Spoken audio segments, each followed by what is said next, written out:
Baik, Assalamualaikum warahmatullahi wabarakatuh. Izin memperkenalkan diri, nama saya Nadia Ingrid Safani, dengan nomor presensi 23 dari kelas 3A1 dengan NIREM 0305240330. Di sini saya akan menjelaskan untuk materi UAS. Di sini sebelumnya diketahui bahwasanya terdapat biaya usaha tani budidaya temulawak berdasarkan budidaya organik dan SOP standar per 1000 meter persegi. Di sini sudah ada uraian tabelnya dan terdapat tambahan keterangan, yaitu untuk harga per kilogram temulawak adalah Rp12.000 dan diskon rate yang digunakan adalah 15%. Biaya investasi pada tahun ke-0 adalah 50 juta, sedangkan penerimaan dari penjualan terdapat di tahun pertama. Selanjutnya ada waktu tanam hingga panen, yaitu 12 bulan atau selama 1 tahun, dan waktu usaha yang akan dilakukan selama 5 tahun. Selanjutnya ada perintah untuk membuat tabel yang dapat menghitung kelayakan usaha dan kriteria kelayakan usaha yang harus dicari, yaitu NPV, net bisi, gross bisi, IRR, payback period, BP unit, BP penerimaan, dan simpulkan usaha mana yang lebih menguntungkan, penanaman secara organik atau anorganik. Di sini saya sudah membuat tabel rinciannya. Yang pertama mempunyai head tabel nomor, rincian, volume, biaya, satuan, tahun dari tahun ke-0 sampai tahun ke-5 dan total selama 5 tahun. Yang pertama ada tabel untuk pembiakan secara organik terlebih dahulu. Di sini yang pertama kita menghitung pemasukan. Pemasukan ini dihitung dari hasil penjualan, yaitu dengan mengalikan jumlah panen dan juga harga panen. Pada tabel sebelumnya sudah diketahui bahwasanya untuk hasil panennya itu sebanyak 1.783 kilo, dan untuk harganya tadi Rp12.000, sehingga dapat kita hitung dengan mengalikan jumlah panen dan harga panen. Selanjutnya, dikarenakan ini harganya sama, jadi tidak perlu kita ulangi prosesnya, dan kita hitung pemasukannya, yaitu tinggal menginput hasil penjualannya saja karena tidak ada tambahan dari nilai sisa. Selanjutnya ada tabel pengeluaran. Yang pertama ada biaya investasi. Tadi sebelumnya sudah diketahui bahwasanya investasi pada tahun ke-0 itu sejumlah 50 juta. Selanjutnya ada biaya variabel. Nah, biaya variabel ini terdapat 2 poin, yaitu tenaga kerja harian lepas dan juga biaya material. Nah, jadi pada tahapan yang organik, itu tenaga kerja harian lepasnya terdapat proses pembukaan lahan, pemupukan dasar, penanaman, pengendalian OPT, penyiangan, dan panen. Di sini terdapat, izin freeze dulu ya Ibu. Nah, selanjutnya ini kita dapatkan volume atau jumlah orangnya, atau jumlah tenaga kerjanya, maaf, yaitu sebanyak 10 orang untuk pembukaan lahan, 4 orang untuk pembukaan dasar, dan lain-lain, dengan biaya HOK-nya yaitu 25.000. Nah, kita dapat menghitung biaya tenaga kerja harian lepasnya itu dengan mengalikan volume atau jumlah orangnya dikalikan dengan biayanya, maka didapatkan sejumlah Rp250.000. Selanjutnya kita tarik ke bawah agar menghitung secara otomatis. Setelahnya juga langsung kita tarik ke samping. Untuk pembukaan sendiri, kita dapat menghitung dengan mengalihkan volume atau jumlah orangnya dikalikan dengan biayanya. Maka dihasilkan 250.000. Selanjutnya langsung kita tarik ke bawah. Untuk di tahun keduanya, kita sama dengankan pada tahun pertama. Selanjutnya kita tarik ke bawah. Setelah ditarik ke bawah, tarik ke samping. Seperti ini. Lalu selanjutnya, kita menghitung materialnya. Di sini materialnya menggunakan bibit, bokasi, biofertilizer, zeolit, fosfat alam, dan juga pestisida. Untuk cara menghitung biayanya juga sama, yaitu dengan mengalihkan volume dengan biayanya. Sehingga didapatkan 160.000. Selanjutnya kita tarik ke bawah agar menghitung secara otomatis. Juga di tahun keduanya kita samakan dengan tahun pertama. Dan selanjutnya kita tarik ke bawah. Setelah ke bawah, kita tarik ke samping. Selanjutnya terdapat biaya tetap, yaitu yang hanya memuat biaya penyusutan saja sebesar Rp400.000. Sehingga kita mendapatkan pengeluaran. Selanjutnya kita dapat menghitung pengeluaran, yaitu dengan cara menjumlahkan biaya investasi, selanjutnya biaya variabel, dan juga biaya tetap. Lalu kita sama dengankan. Selanjutnya tinggal kita tarik saja ke samping supaya menghitung secara otomatis sehingga didapatkan pada tahun pertama hingga tahun kelima sebesar 2.999.000.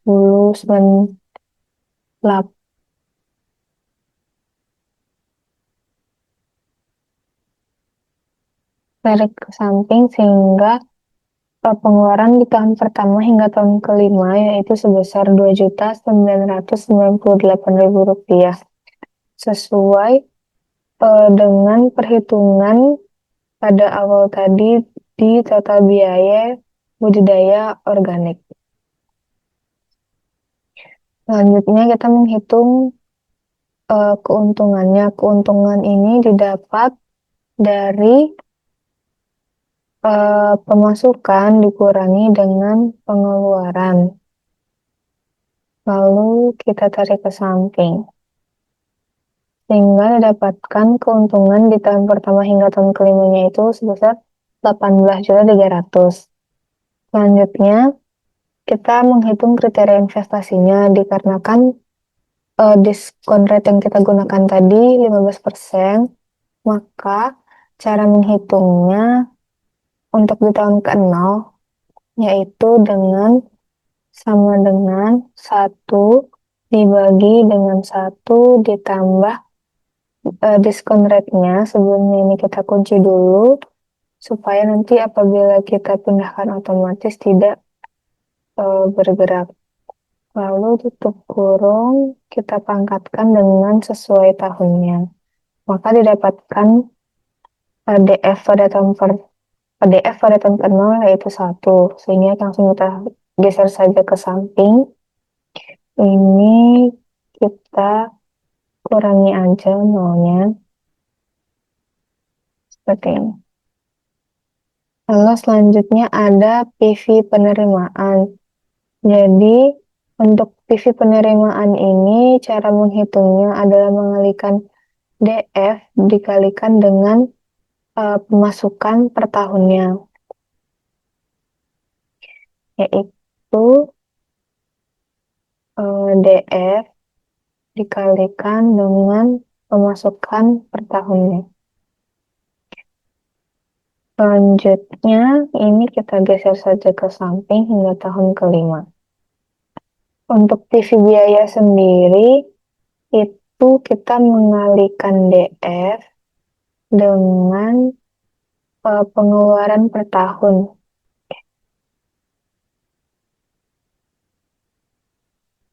Nah, selanjutnya kita geser ke samping supaya menghitung otomatis. Dan yang terakhir ada PV keuntungan, yaitu dengan mengalihkan DF-nya dengan keuntungan.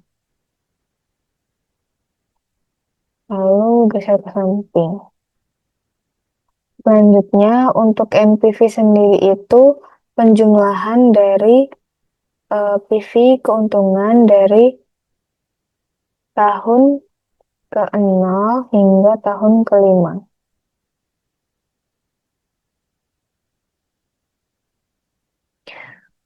Sehingga didapatkan 11.600.000 sekian. Untuk gross BC-nya itu kita dapatkan dari penjumlahan PV penerimaan dibagi dengan penjumlahan PV biaya. Sehingga dapat kita hitung dengan menggunakan rumus SUM. Ini kita blok PV penerimaan, kita bagi dengan penjumlahan PV biaya. Kita klik sama dengan sehingga didapatkan gross BC sebesar 1,19 yang menyatakan bahwa Rp1 biaya yang dikeluarkan akan menghasilkan keuntungan kotor sebanyak Rp1,19. Selanjutnya untuk net BC itu didapatkan dari PV keuntungan, yaitu minus sum PV keuntungan dari tahun pertama dibagi dengan PV keuntungan tahun ke-0. Hingga didapatkan net BC-nya yaitu 1,23 yang menyatakan bahwa Rp1 biaya yang dikeluarkan akan menghasilkan keuntungan bersih sebanyak Rp1,23. Sebelumnya, kenapa kita tadi menambahkan minus di awal rumusnya? Karena di awal rumus kita gunakan tanda minus karena untuk pembaginya ini kan tahun ke-0 itu juga minus, sehingga nanti untuk menghitungnya akan menghasilkan minus juga, sehingga kita tambahkan minus depannya supaya menghasilkan angka negatif. Selanjutnya, kita menghitung IRR. Nah, IRR ini didapatkan dari jumlah keuntungan dari tahun ke-0 hingga tahun ke-5 dengan rumus IRR. Lalu kita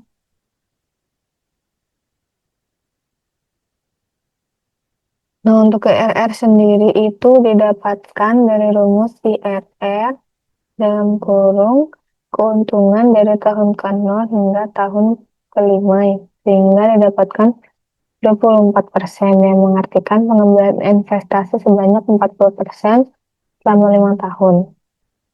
Selanjutnya, kita menghitung BEP unit. Nah, BEP unit ini dihasilkan dari biaya tetap dibagi dengan harga panen dikurangi dengan biaya variabel yang sudah dibagi dengan jumlah panennya. Sehingga didapatkan BEP unit sebesar 38 unit. Ini kita geser supaya menghitung secara otomatis. Selanjutnya kita menghitung BEP penerimaan. Nah, untuk BEP penerimaan sendiri didapat dari biaya penyusutan. Selanjutnya dibagi dengan 1 dikurangi dengan biaya variabel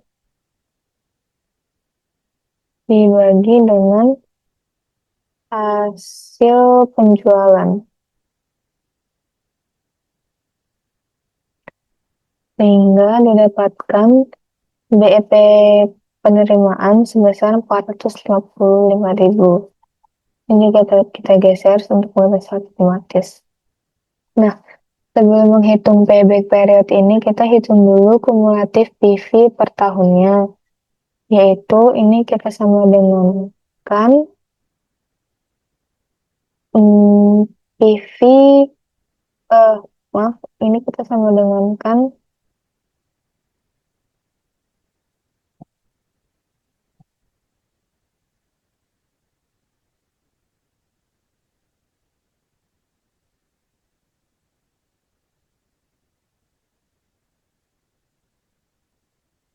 Nah, sebelum menghitung payback period, kita hitung dulu kumulatif PV per tahunnya, yaitu dengan mensamadangankan, karena di tahun ke-6 kita sama dengankan saja dengan PV keuntungannya.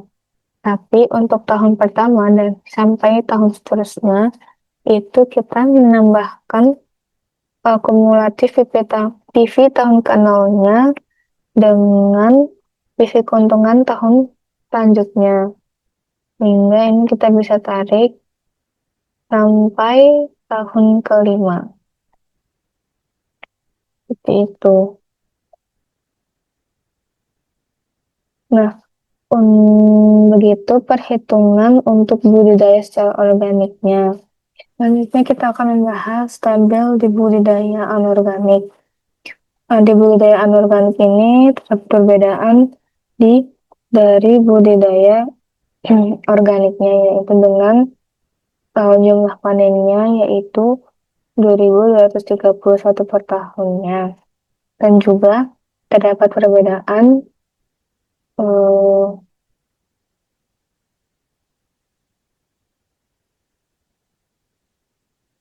terdapat perbedaan di pengeluarannya, yaitu di bagian biaya variabel, tepatnya di tenaga kerja harian lepas, itu di budidaya anorganik ini terdapat pembukaan, sedangkan di organik tidak.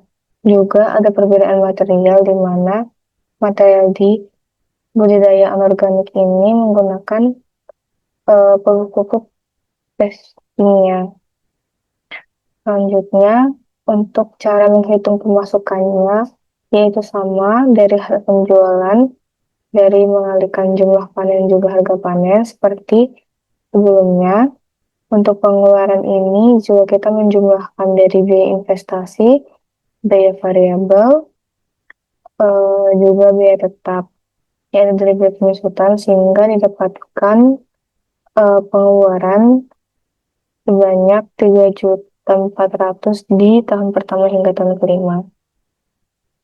Selanjutnya, keuntungan yaitu kita dapat dari mengurangi pemasukan dengan pengeluaran, sehingga didapatkan 23.200.000 sekian. Nah, langsung saja kita menuju kriteria investasinya, yaitu kita tetap menggunakan diskon rate yang sama, yaitu 15%. Cara menghitungnya juga sama. Selanjutnya ada PIV penerimaan. PIV penerimaan itu dihitung dari DF dikalikan dengan pemasukan. Selanjutnya ada PIV biaya, yaitu dengan mengalihkan DF dengan pengeluaran, dan PIV keuntungan yang mengalihkan DF dengan keuntungan. Selanjutnya ada NPV yang dihitung dari jumlah PIV keuntungan dari tahun ke-0 hingga tahun ke-5. Dan ada gross BC yang dihitung dari penjumlahan PIV penerimaan dibagi dengan penjumlahan PIV biaya dari tahun ke-0 hingga tahun ke-5. Selanjutnya ada net BC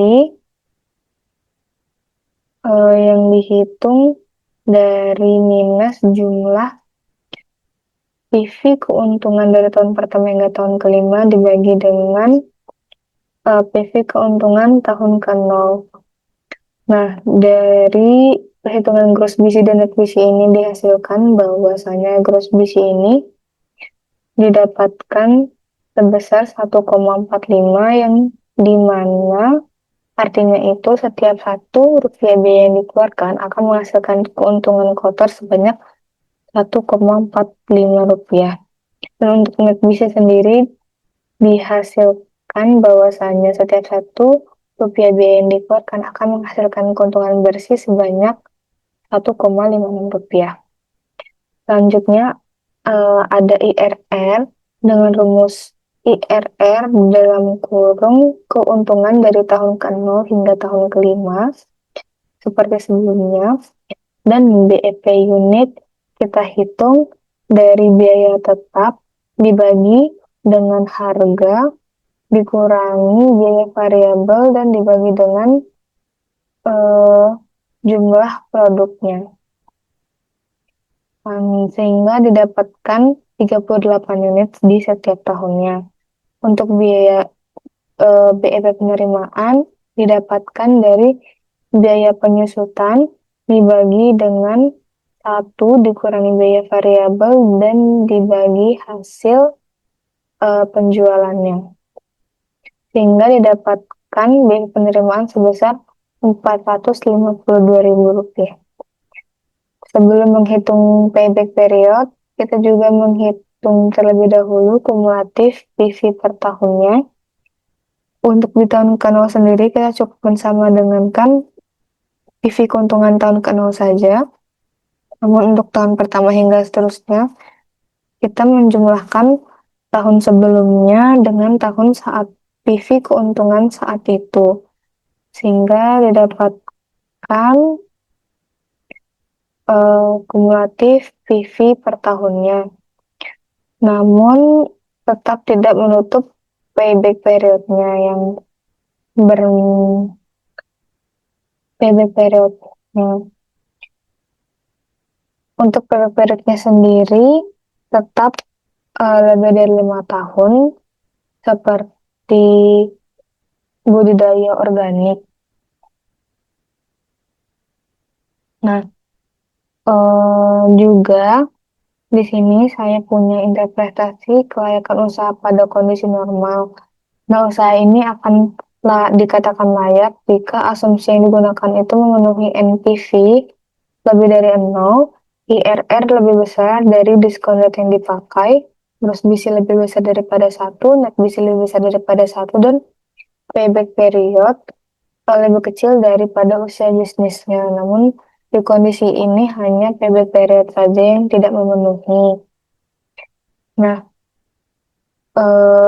berdasarkan hasil analisis kelayakan usaha pada kondisi normal dengan menggunakan kriteria investasi NPV, IRR, gross BC, net BC, dan juga payback period, dapat disimpulkan bahwasanya usaha yang dianalisis yang layak untuk dijalankan yaitu di usaha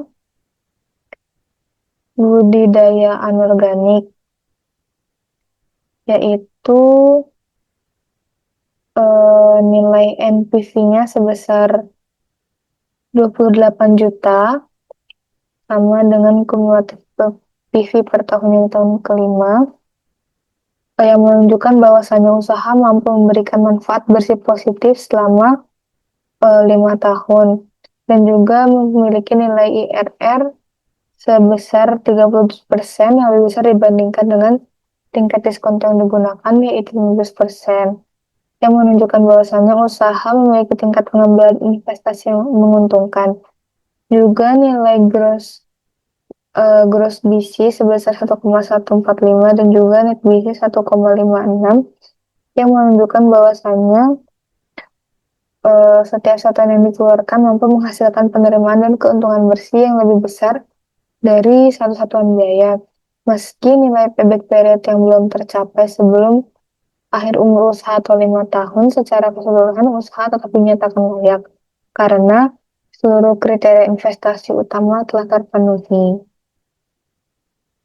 Demikian presentasi yang dapat Demikian penjelasan yang dapat saya sampaikan tentang usaha temulawak, budidaya organik dan anorganik. Saya ucapkan terima kasih. Wassalamualaikum warahmatullahi wabarakatuh.